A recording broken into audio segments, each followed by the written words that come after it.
What we're witnessing tonight is nothing short of a presidential cover-up in real time. After months of adamant denials, Joe Biden has done the unthinkable, pardoning his own son while simultaneously turning the White House into a circus. But here's what the mainstream media isn't telling you. This pardon isn't just about Hunter. Yes, Lieutenant Michael Byrd is now scrambling for his own pardon. Trump's legal team is using this as ammunition, and even Democrat Joe Manchin is calling for a Trump pardon. The dominoes are falling, and the entire Biden crime family house of cards is collapsing. And in today's digital age, protecting your personal data is more crucial than ever. With Hunter Biden's laptop scandal and government surveillance at an all-time high, you can't afford to leave your devices vulnerable. That's why I trust VirtualShield Antivirus Pro. They've dedicated a staggering 643% increase in malware attacks since 2020. Don't become another statistic. Visit virtualshield.com/next news and get up to 75% off during their Black Friday sale, plus a 7-day free trial. Protect your devices like elites protect their secrets. Get Virtual Shield today. Okay, we got lots to unpack in this segment. Buck Sexton, just 1 hour ago, says, of course, Biden lied in his presidential pardon of Hunter. Lying is central to Joe, and that is who he is. Judge Scarcy in California dismissing Hunter Biden's charges, but takes presidential Biden to task. 2 federal judges expressly rejected Mr. Biden's arguments that the government prosecuted Mr. Biden because of his familial relation. And the president's own DOJ oversaw the investigation. And then we have this breaking news. The White House caught red-handed after months of denying a pardon for Hunter. Biden defies his own words and grants it. KGP now is scrambling. They are in damage control mode, claiming it's about justice. Listen to her. This is a press gaggle on Air Force One. His statement, and you have said repeatedly yourself since the election, the president has said for months, no pardon was coming. I wanted to ask you, could those statements now be seen as lies from the American people? Is there really a credibility issue here given now this announcement? First of all, one of the things that the president always believes is to be truthful to the American people. That is something that he always truly believes. And if you see the end of his, I assume that you've read his statement, and you look at the end of that statement, and he actually says that in the first line in the last paragraph, and respects the thinking and how the American people will actually see this in his decision making. And I would encourage everyone to read in full the president's statement. I think he lays out his thought process. He lays out how he came to this decision. He came to this decision this weekend. So let's be very clear about that. He says it himself. It's in his voice. He said he came to this decision this weekend. And he said he wrestled with this. And because he believes in the justice system, but he also believes that the war politics infected the process and led to a miscarriage of justice. A miscarriage of justice. A miscarriage of justice for the prosecution of Hunter Biden. No, it was all perfectly timed, and that they didn't. They said they weren't going to pardon him.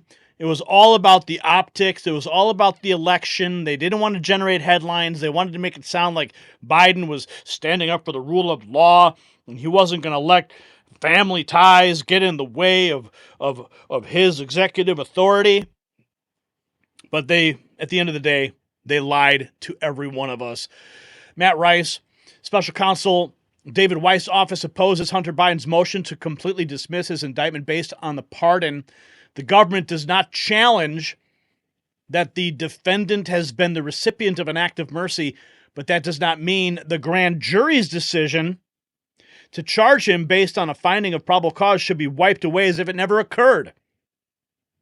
It also does not mean that his charges should be wiped away because of the defendant falsely claimed the charges were the result of some improper motive.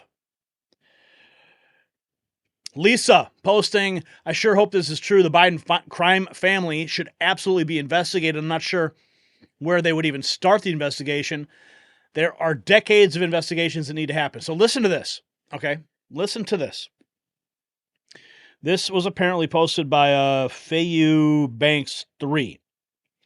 Since Biden gave his son a full pardon for any and all crimes 2014 to 2024, Pam Bondi can investigate Joe for foreign funds, etc., and compel Hunter to testify about that since he can't invoke the fifth.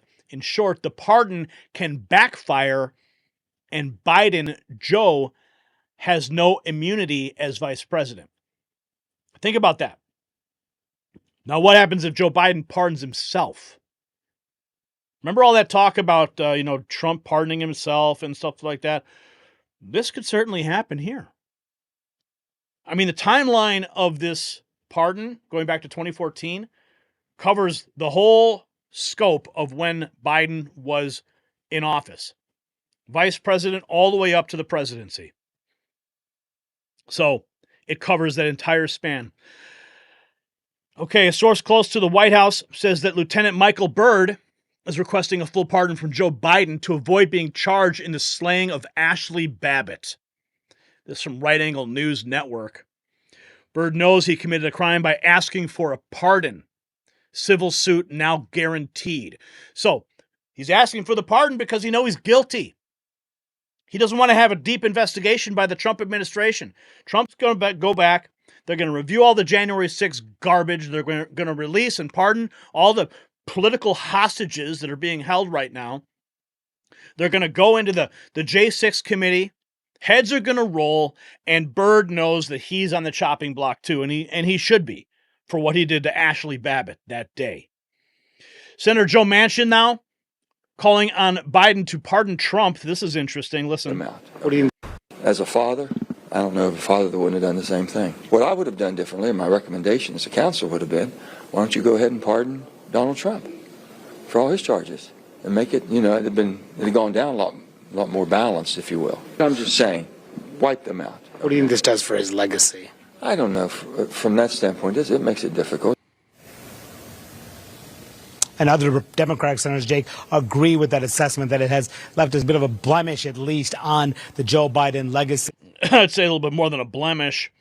It is a brown stain on Hunter's underwear, or Joe's underwear. And then we have this. Vivek Ramaswamy posting just 24 hours ago, predicting the future. It's pretty simple if you just follow the incentives. He was quote tweeting Joey Manarino.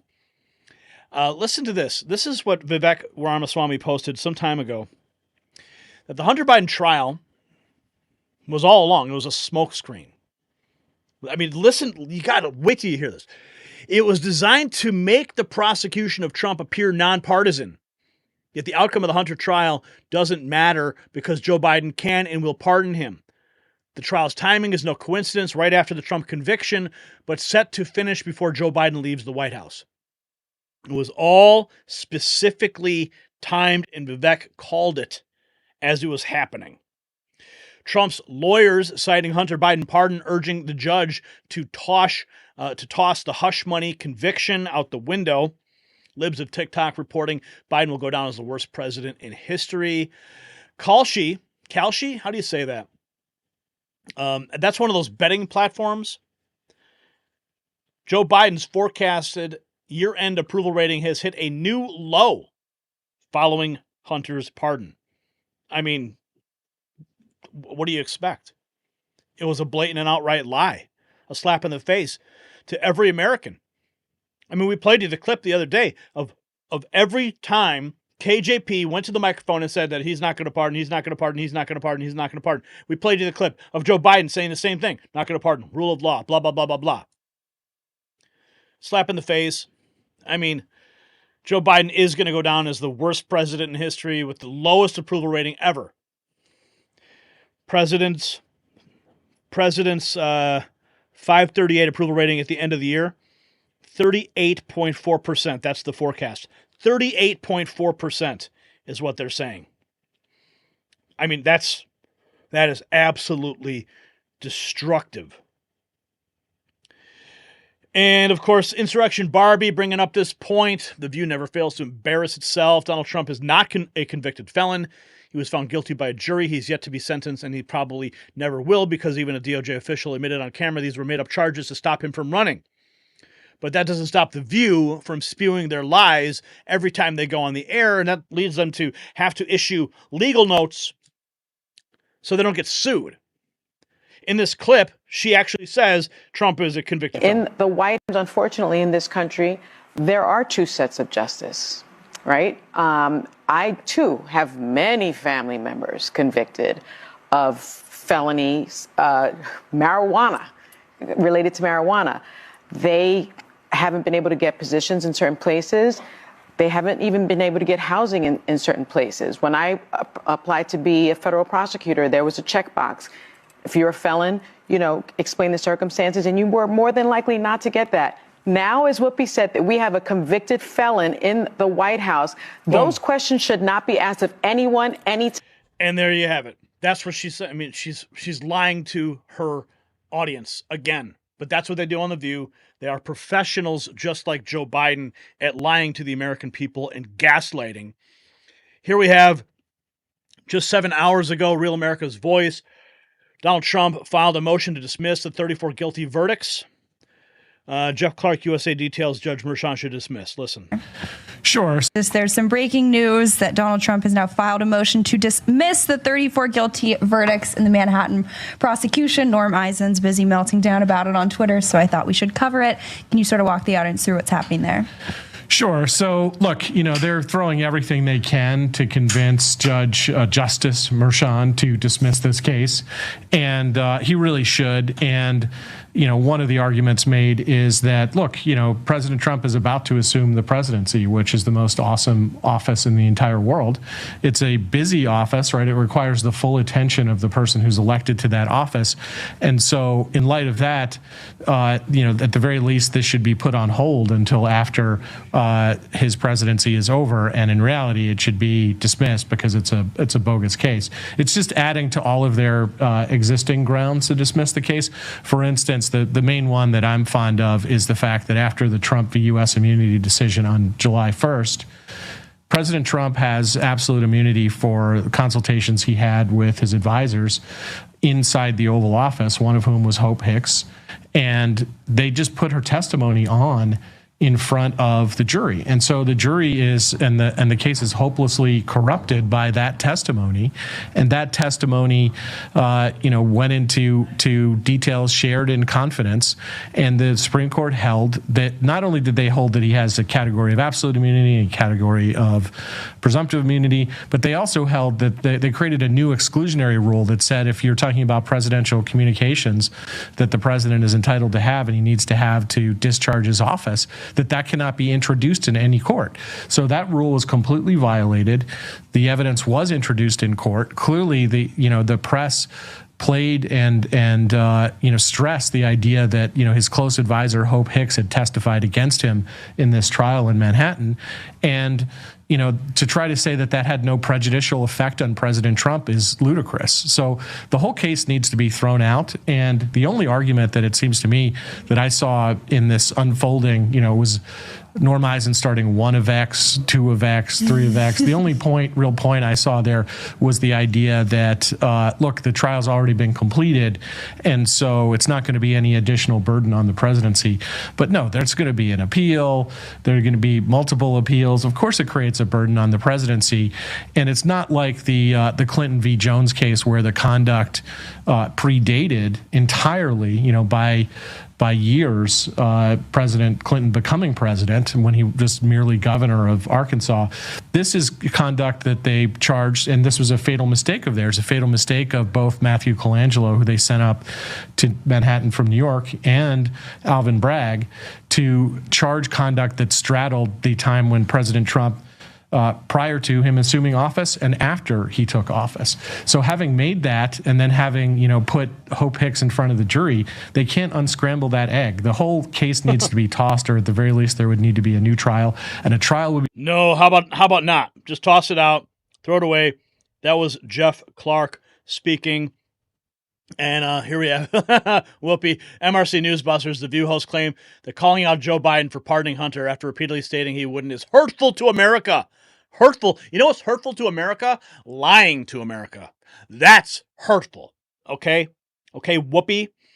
Dinesh D'Souza posting this 7 hours ago. Hold tight. Delaware judge makes a big announcement after Joe pardons Hunter. What is this all about? Conservative brief. Let's see what they say. A judge in Delaware has officially ended the case against Hunter Biden just 2 days after Joe Biden gave his son a blanket pardon. In the absence of binding precedent for the case that had yet to reach sentencing, all proceedings in the case are hereby terminated, U.S. District Judge Mary Ellen Norica wrote in a brief docket on Tuesday. So we have that. And not just that, we have Representative Andy Biggs predicting that Biden will also pardon his brother James after Hunter. I can clearly see that happening because James was intertwined. Remember all that reporting we did with the different committees that were investigating the impeachment, and they were just going through this massive web of all these LLCs, owned by a granddaughter and a nephew and a cousin and a brother, like all these family members intertwined, holding all these LLCs, and they're just moving money around. So now it would not surprise me if another pardon came through for his brother James. We have this again with the motion to dismiss the hoax hush money sham, citing the fact that Biden's pardoning of Hunter is proof the prosecutions are purely political. This is Fox 32. President Biden, they are citing the language President Biden used when he announced the pardoning of his son, Hunter. The filing reads in part, yesterday, in issuing a 10-year pardon to Hunter Biden that covers any and all crimes, whether charged or uncharged, President Biden asserted that his son was selectively and unfairly prosecuted and treated differently. The president-elect and his legal team has continuously argued that his criminal case would present unconstitutional disruptions to his presidency and that the case was a form of political theater. They are Yeah, well, that was Fox 32 Chicago. Kind of shocking to hear them reporting on that.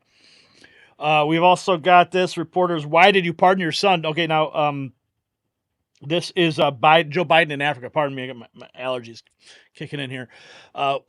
Joe Biden's in Africa right now, and he's getting questions from the press. Thank you very much. Mr. President, do you think Trump will continue your efforts here? Mr. President, why did you pardon your son? Moving just this way, please. Just this way. We're departing this way. Thank you so much. Why did you pardon your son? Welcome to America. That's the answer. And then we have this. CNN panelist Leigh McGowan says the pardon is justified because Trump is considering firing squads. This is the narrative we've been hearing repeatedly coming from CNN, that somehow Trump is going to initiate firing squads. Scott Jennings, one of our new favorites of the right, pushing back on CNN. Let's listen. Was not going to pardon. It's a lie NBC because News said it. Honestly, NBC News. What the other side has been saying for years, what you guys ran on for president, was multiple lies. I mean, if Eric Holder said it right, I think he said if Hunter's name was Joe Smith, this case would probably have never even gone to trial, right? That it was always a political witch Justice hunt, Department brought the and case? it was always. But Lee, and this wasn't part, it? But wasn't, to Scott's point, I mean, wasn't it a lie? I mean, you can defend it, but wasn't it a lie that he was not going to pardon him? No, I believe the circumstances have changed. I think that we have a president coming into office who's talking about firing squads, who's talking about running people around the country and making sure that everyone who's his enemy is going to be punished. And Hunter Biden lied about his drug use on a government forum when he was buying a gun. And he failed to file and pay taxes when he was a drug addict. He paid back those taxes with interest. Donald Trump himself was indicted for 17 counts of criminal tax fraud, more than Hunter, and he's going to be the president of the United 11 States. years. So You're missing a few things here. 11 years. Going to pardon him. No, I believe the. Okay, so the reference here to the firing squads that you see Jennings' face. Let's see if we can get that shot of his face. Where's the shot of his face? I'm just going. Well, There it is. Remember when Trump was discussing Liz Cheney, and he was talking about how the war hawks, they're always quick to go to war, but if they were actually put on the front line and the guns were facing at them, they would have a different perspective. And of course, that has been taken out of context, and CNN just loves to run with that. But of course, they have to justify their lies with some obscene rhetoric, because that's all that we get from this administration and from the mainstream press. So, ladies and gentlemen, this pardon is not just a story about Hunter Biden. It's about a desperate administration trying to cover its tracks before January 20th. While they're busy pardoning family members, you can show your resistance with our new MAG Avengers collection at shop.nextnewsnetwork.com. Each piece is a statement against political corruption and family favoritism. Now, here's what I want you to think about and comment below. If Biden is willing to pardon his own son after repeatedly denying he would do so, what other promises has he broken that we don't know about yet? And more importantly, what other pardons are coming before he leaves office? Share your predictions in the comments, and don't forget to grab your MAG Avengers gear from the merch shop.